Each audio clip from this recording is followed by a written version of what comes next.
कुछ लोग ऐसी मान्यता मानने हुए है कि जो धर्म से चलता है उसको दुख मिलते हैं, जो पाप से चलता है उन्नति को प्राप्त होता है। ऐसा नहीं है। साफ दिल मतलब सत्य पे बोलना, सत्य पे चलना, सत्य आचरण करना। तो दुख किसको हो रहा है?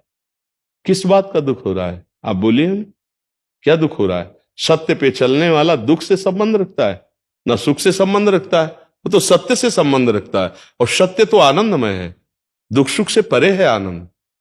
भगवान का क्या नाम है? सच्चिदानंद। तो सत्य तो आनंद से संबंध रखता है, सुख दुख से थोड़ी रखता है। सुख दुख से तो मायाकृत शुभ और अशुभ कर्मों का परिणाम संबंध रखता है। सत्य तो आनंद से संबंध रखता है। किसका प्रश्न है? हाँ, तो ऐसा कैसे? आप व्यवहारिक शब्दों का प्रयोग भले कर लें, परमार्थिक शब्दों में ऐसा आप नहीं बोल सकती कि मैं अच्छे दिल वाले और साफ पवित्र भाव आचरण वाले और मैं दुखी हूं। ऐसा कैसे हो सकता है सखी? ये कह रहे हैं कि झूठ और जो चालाकी करता है वो तो अपना बात रख के कहीं आगे चले जाता है, इनका भाव शायद ऐसा है। और हम सत्य के मार्ग पे चल रहे हैं, अपनी बात सत्य से प्रकट करते हैं। आगे कहाँ जाता है? मतलब संसारिक विषयों में या पदोन्नति तो नष्ट होने जा रहा है। पतिंगा आग में लपटने जा रहा है तो नष्ट होने जा रहा है। तुम सत्य में खड़ी हो, आनंद में हो, तुम्हें दुख किस बात का है?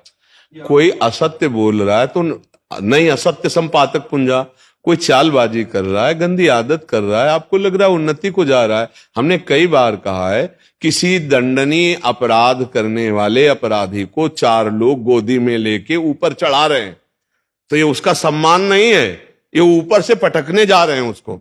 समझ रहे ना कि बड़ा सम्मान, चार लोग गोद में लिए हुए, नहीं नहीं, ये उसको ऊपर से पटकने जा रहे हैं। तो जो आपको दिखाई देती है ना पापाचरण करने में उन्नति, वो उनके सुकृत नष्ट हो रहे हैं वर्तमान में, जो पूर्व के हैं, और वर्तमान का जो पापाचरण है वो उनको पटकने ले जा रहा है ऊपर। ऐसा मेटिया मेट करेगा, किसी काम के नहीं रहेंगे। असत्य आचरण और पापाचरण करने वाले कभी ना इस लोक में सुखी पाए गए, न परलोक में सुखी पाए गए।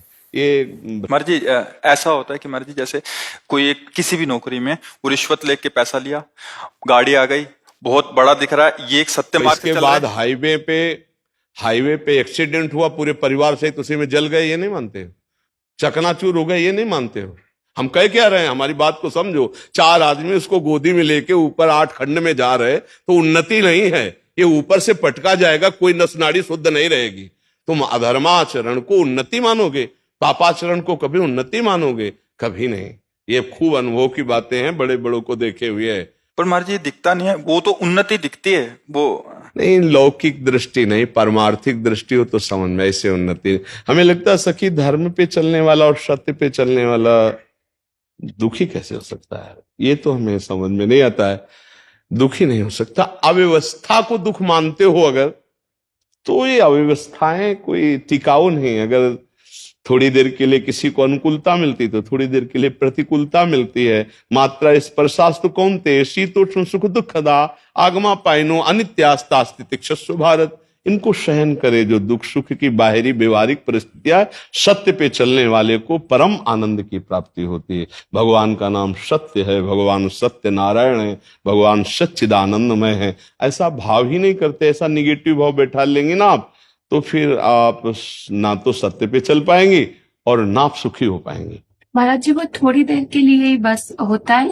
तो ये सत्संग किस लिए होता है? बड़े बड़े संत महात्मा जो अपना समय देते हैं आपको, वो किस लिए देते हैं? इसी को सुलझाने के लिए देते हैं। यदि ऐसी समय कोई परिस्थिति अंदर आपको फांस रही तो आप ऐसे सत्संग रखिए कि वो चला लिया। अलग अलग प्रसंग है सत्संग के, कभी मन को वश में करने के, कभी काम विजय प्राप्त करने के, कभी समस्याओं के समाधानों के। तो चतुर विवेकी सत्संगी हो कि वो उतना काट करके अलग रख ले, और जब अपना जो विषय फंसा रहा हो वही चला दे, तो अपने को समाधान मिल जाएगा। अगर हम सत्संग नहीं सुनेंगे, नाम जप नहीं करेंगे, तो फिर फंसा तो लेगा ही मन, कहीं ना कहीं फंसा लेगा। तो इसलिए मुझे लगता है सत्संग सुनिए, नाम जप कीजिए, और असत आचरणों की उन्नति को आप धोखा मानिए। वो नष्ट होने के लिए विधान बनता है, वो सुखी होने के लिए नहीं। अगर पापाचरण करके कोई सुखी होता तो रावण जैसे बलिष्ठ ये सुखी होते। परिणाम को देखिए, रान को कुल रोवनी हारा, राम विमुख असहाल तुम्हारा, रहा न को कुल रोवन। विवेकवान वही कदम रखने के पहले परिणाम देखे कि मैं पैर कहां रख रहा हूं। मूर्ख वही है कि चलो यार देखा जाएगा। जब अंधे कुएं में गिर जाओगे तब क्या देख पाओगे? ये अंधा कुआं है संसार, इसमें काम क्रोध लोभ मोह मद मत्सर ऐसी फिसलन है कि वहीं पहुंच जाओगे जहां से निकलना मुश्किल है। 5 मिनट की गलती आजीवन कारावास, एक भयानक गलती फांसी का फंदा गले में, गोली मार दी गई बहुत होश में। तुम्हारा मन तुम्हें गलत सलाह दे करके तुम्हें ऐसी जगह पहुंचा देगा कि जीवन भर तड़पते रहोगे, न परिवार से मिल पाओगे और न धर्म कर पाओगे, न भगवत प्राप्ति कर